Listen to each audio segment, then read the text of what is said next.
Объем воды в Токтагульском водохранилище чуть больше 13,5 миллиардов кубометров. Об этом сообщил первый вице-премьер-министр Куатбек Боронов. По его данным, этот объем чуть выше нормы. Это параллели. Здравствуйте. Однако, по словам чиновника, наступает маловодье, которое продолжится в ближайшие 3-5 лет. Интересная, конечно, информация, которая дает повод к разным размышлениям.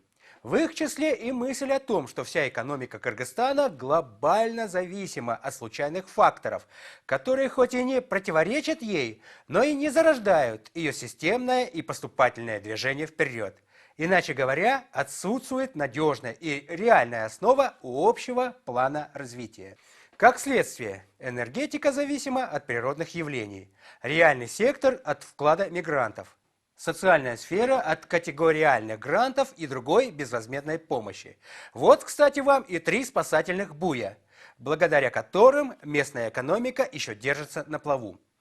Горнорудный сектор и туризм можно не учитывать, так как они не делают погоду в общем формате развития, который закладывает какой-то общий план.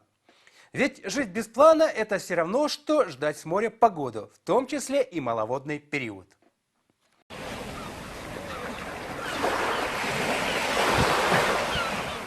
Но есть ли вообще такой план у нашего правительства, отвечающее, по идее, за развитие всех экономических отраслей в республике?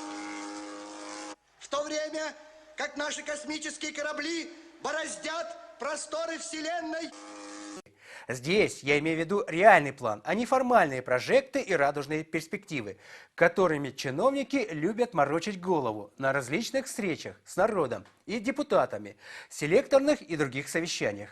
Поэтому, думается, в первую очередь необходимо нарисовать реальную картину, побуждающую к реальным, а главное эффективным действиям для преодоления любого кризиса. А эта картина, к сожалению, не такая радужная. Горнорудный сектор пребывает в некотором коллапсе из-за отсутствия инвестиций. Деньги мигрантов тупо вкладываются почти в монументальное строительство всяких жилых зданий в Бишкеке и Оше. А энергетика застряла на перепутье, не понимая, по какому пути и следует дальше развиваться. Да, есть еще торговля, но в этом направлении нет оснований для оптимизма, ведь местную торговлю четко отражает ситуация медленно умирающего Дордоя и простой фур на границе с Казахстаном. Остров невезения.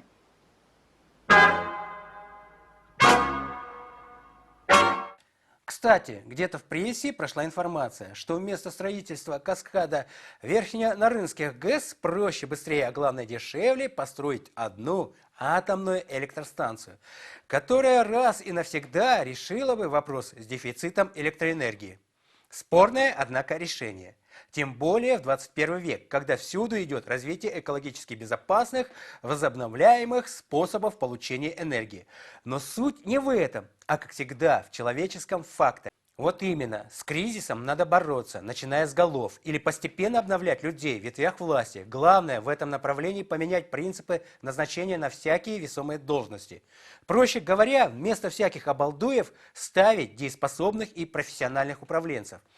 Ведь у экономики есть свой предел прочности, тем более в ситуации, когда ее недиверсифицированный характер привел к спонтанному развитию, от случая к случаю. Это как в ситуации с прогнозами на маловодный период. До свидания.